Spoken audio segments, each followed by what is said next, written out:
부른즉 너희가 나그네로 있을 때를 두려움으로 지내라. 너희가 알거니와 너희 조상이 물려준 헛된 행실에서 대속함을 받은 것은 은이나 금같이 없어질 것으로 된 것이 아니요 오직 흠없고 점없는 어린 양 같은 그리스도의 보배로운 피로 된 것이니라. 그는 창세 전부터 미리 알린 바 되시니나 이 말세에 너희를 위하여 나타내신 바 되었으니 너희는 그를 죽은 자 가운데서 살리시고 영광을 주신 하나님을 그리스도로 말미암아 믿는 자니 너희 믿음과 소망이 하나님께 있게 하셨느니라. 아멘. 세상에 사는 동안에 사람들은 방탕하고 사치하고 제멋대로 살아가는 삶을 오히려 쉽게 선택을 합니다. 에덴 동산에서부터 시작된 아담과 하와로부터 시작된 이 범죄가, 이 범죄한 인간은 거룩하게 진리를 따라 똑바로 걸어가는, 똑바로 살아가는 이 삶보다는 되는 대로 아무렇게나 방탕하게 살아가는 것이 더 편하다고 느끼기 때문입니다. 왜 성경 하나님의 말씀에서 계속 강조해서 내 마음을 지켜라, 내 입을 지켜라, 내 손과 발을 지켜라 이렇게 계속 강조하시는가 하면 우리가 한 강한 의지를 가지고 지키지 않으면 우리는 제멋대로 살아가는 것을 너무 쉽게 선택하기 때문이에요. 여러분, 자기를 통제하지 않으면 그 누구도 예외가 없이 곁길로 가는 것을 더 쉽게 결정합니다. 선지자 이사야를 통해서 이사야 53장 6절에서 주신 말씀 우리가 잘 압니다. 우리는 다 양 같아서 그릇 행하여 각기 제 길로 갔거늘 여호와께서는 우리 모두의 죄악을 그에게 담당시키셨도다.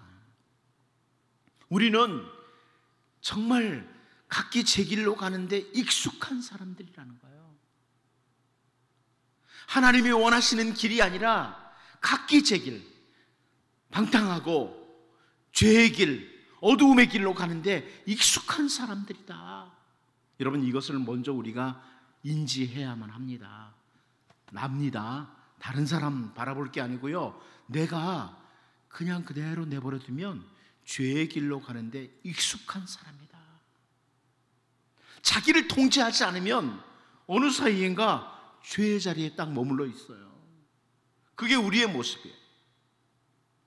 그런데 오늘 본문에서 사도 베드로는요, 세상 모든 사람들이 자기를 그냥 방치하고 각자 자기 길로 가지만 우리는 거룩하게 살아야 할 이유가 있는 사람들이다. 하나님의 백성된 우리는 거룩하게 살아야 될 이유가 있다. 이것을 말씀하고 있습니다. 오늘은 그 부분을 좀 살펴보면서 기도하기를 원합니다. 하나님, 제가 이 10월 달에도 거룩하게 살아야 될 이유 있습니다. 나를 통제해야 될 이유 있습니다. 이것을 생각하고 이 말씀을 기억하면서 기도하면서 우리가 10월 한 달을 달려갈 수 있기를 원합니다. 첫 번째는 하나님이 거룩하니입니다. 우리가 거룩하게 살아야 될 이유, 첫 번째, 하나님이 거룩하시니. 오늘 본문 16절 말씀을 보면요, 기록되었을 때 내가 거룩하니 너희도 거룩할지어다 하셨느니라. 여러분, 이 말씀은 우리가 너무나 많이 보는 거예요. 하나님이 거룩하시니 우리도 거룩해야 된다. 이 말씀은 우리가 성경을 읽을 때 익숙하게 보는 거죠. 구약 레위기를 통해서도 여러 차례 강조된 말씀. 그 중에 한 군데 레위기 19장 2절을 보면요, 너는 이스라엘 자손의 온 회중에게 말하여 이르라. 너희는 거룩하라. 이는 나 여호와 너희 하나님이 거룩함이니라. 이 레위기는 우리가 잘 알다시피 이스라엘 백성들을 애굽에서 건져내시고 그 시내 산에서 주신 말씀이에요. 이스라엘 온 회중에게, 이스라엘 장로들에게, 이스라엘의 뛰어난 몇몇 사람들에게 이게 아닙니다. 이스라엘 온 회중에게 말해라. 내가 거룩하니 너희도 거룩해야 된다. 우리 인간들도 성실한 사람과 불성실한 사람이 함께 동행하면서 삶을 나누는 것을 좀 이해를 못하죠. 저 사람은 참 성실한 사람인데 어떻게 저런 사람하고 같이 걷지? 이런 경우들을 보지 않습니까? 선지자 아모스도 아모스 3장 3절에서요, 두 사람이 뜻이 같지 않은데 어찌 동행하겠으며 이렇게 지적을 했습니다. 마찬가지예요. 하나님과 동행하시기를 원하십니까? 10월달 정말 우리가 하나님과 동행하기를 원한다면 하나님이 거룩하시니 우리도 거룩을 추구해야 된다. 우리가 거룩하게 말씀을 따라 살아야 될 이 삶을 추구해야 될 이유가 충분한 거죠. 하나님과 우리가 전혀 다른 걸 추구하고 달려간다. 그러면 우리는 하나님과 동행할 수 없는 거예요. 임마누엘이라는 말을 우리가 잘 압니다. 하나님과 함께하는 삶, 동행하는 삶을 원하면서 나는 깨끗한 삶을 원하지 않는다. 그러면 하나님이 아니고 마귀가 우리를 와서 딱 붙드는 거죠. 우리 가는 길을 마귀가 너는 나하고 같이 걸어가네? 딱 붙드는 거예요. 이제 10월을 맞으면서 10월에도 하나님의 은혜를 힘입기를 우리가 원한다면 나를 깨끗하게 구별하는 삶, 생각에서부터 언행에 이르기까지 거룩한 삶으로 성숙한 삶의 변화를 추구하면서 달려가는 그런 우리 한 달이 될 수 있기를 원합니다. 바울 사도도 비슷한 표현을 했어요. 디모데후서 2장 21절이죠. 그러므로 누구든지 이런 것에서 자기를 깨끗하게 하면 귀에 쓰는 그릇이 되어 거룩하고 주인의 쓰심에 합당하며 모든 선한 일에 준비함이 되리라. 이제 하나님과 동행하기를 추구하는 10월이 되고, 그러기 위해서 내가 거룩하니 너희도 거룩하라, 이 말씀 가슴에 새기고, 하나님, 이 생각은 거룩한 생각이 아닙니다. 과감하게 치울 수 있는, 하나님, 이 말은 거룩한 백성의 말이 아닙니다. 과감하게 입을 닫고, 하나님, 이것은 거룩한 백성의 걸어갈 길이 아닙니다. 확인을 하면서 정말 주님과 동행하는 이런 우리 모두가 될 수 있기를 원합니다. 두 번째로, 우리는 하나님의 심판을 기억하라고 사도 베드로가 설명하고 있습니다. 우리가 거룩한 삶을 살아야 될 이유, 하나님의 마지막 심판이 있다는 거죠. 17절 말씀을 보면 외모로 보시지 않고 각 사람의 행위대로 심판하시는 이를 너희가 아버지라 부른즉 너희가 나그네로 있을 때를 두려움으로 지내라. 여러분, 한번 이 말씀을 깊이 묵상하면서 한 달을 지내보십시오. 우리가 아버지라고 부르는 그 하나님은 심판하시는 분이시다. 이렇게 베드로 사도가 설명을 해요. 외모로 보시지 않고 각 사람의 행위대로 심판하신다. 저 사람은 목사니까 괜찮을 거야, 저 사람은 장로니까 괜찮을 거야, 이게 아니라는 거예요. 우리의 삶을 그대로, 아무리 목사라고 해도 삶이 하나님의 백성답지 못한 삶이면 그 부분에 대해서 심판을 받는다는 거죠. 하나님 아버지의 공의로우심을 보여주는 겁니다. 사람들은 종종 하나님은 무조건 용서하시는 분, 아무리 죄를 지어도 덮어주시는 분, 이렇게 생각하는 사람들이 있지만 또 반대도 있어요. 우리 아버지는 도무지 용서를 모르는 분, 이렇게 생각하는 분도 있지만 우리 하나님 아버지는 공의와 사랑을 동시에 가지신 분입니다. 우리를 무한하게 사랑하세요. 그러나 우리의 죄는 심판하시는 분입니다. 우리 주님이 우리의 죄를 대신 지시고 죽으신 것은 말로 형용할 수 없는 사랑이지만 동시에 그 사랑은 공의를 담고 있는 것이다. 우리가 너무나 잘 알잖아요. 죄는 도무지 간과할 수 없는 그 사랑.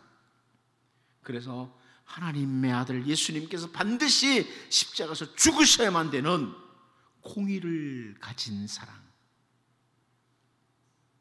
아무튼 사도 베드로는 장차 심판하실 아버지, 각 사람의 행한 대로 심판하실 아버지를 기억하면서 우리는 지금 나그네로 지내고 있는데, 나그네로 지나는 동안에 두려움을 가지고 살아라.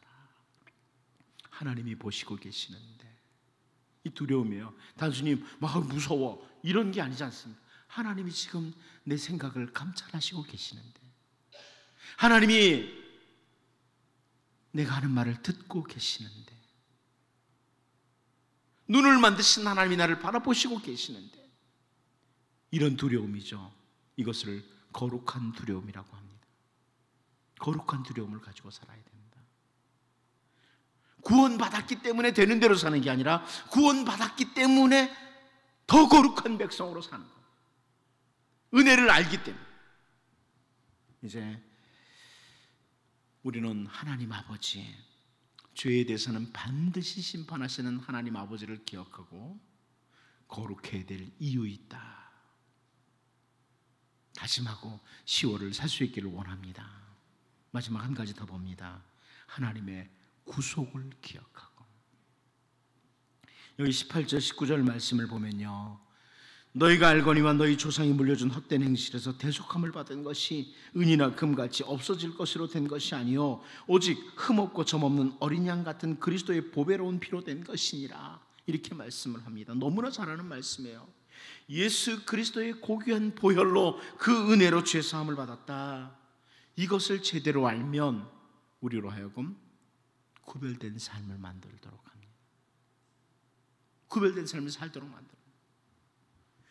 여러분, 금이나 음으로 우리가 대속을 받았다면 여러분 중에 돈 좀 가진 분 드리면 돼요.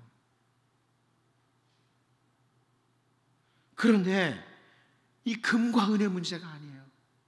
아무리 많은 금과 은을 가져다 드려도 그것으로 해결할 수 있는 게 아니죠. 우리 주 예수 그리스도의 보혈로 우리가 구속을 받았다. 죄 사함을 받았다. 그 은혜를 기억하면 내가 10월을 잘 살아야 되겠다. 10월을 잘 살아야 되겠다. 거룩한 백성으로 살아야 되겠다. 우리는 연 단위로 생각하는 사람이 많습니다. 2015년은 거의 끝나가니까 2016년부터 잘 살아야지. 그렇지 않습니다. 오늘부터입니다. 지난 9월 달까지 일단 덮어두는 겁니다. 오늘부터 거룩한 삶을 산다. 오늘부터라도 그리스도의 그 은혜를 다시 확인한다. 내가 은혜를 아는 자다. 내가 십자가의 은혜를 아는 자이기에 나는 거룩함을 추구한다. 이제 이렇게 10월 달에 나는 거룩하게 살아야 될 이유 있다. 이 베드로 사도를 통해 주신 말씀을 통해 다시 한번 확인하고 거룩을 추구하면서 구별된 삶을 추구하면서 달려가는 그런 우리 모두가 될 수 있기를 원합니다. 우리 시간 같이 한번 기도하겠습니다. 이 시간 기도할 때 내가 주님과 동행하는 삶을 원하는데요, 그래서 내가 거룩한 백성으로 살게 하옵소서. 심판하시는 아버지, 죄가 얼마나 악한 것인지를 기억하고 거룩한 백성으로 살게 하옵소서. 나 같은 것을 구속하신 주님의 보혈을 기억하고 거룩한 백성으로 하나님, 내 생각, 내 한마디 한마디 말, 내 모든 행동이 하나님이 거룩하니 너희도 거룩하라. 이것 기억하고 구별된 삶을 살게 하옵소서. 하나님, 나를 붙드소서. 우리 가족들을 붙드셔서 거룩한 백성으로 살게 하여 주옵소서. 같이 한번 기도하겠습니다. 하나님, 우리 아버지,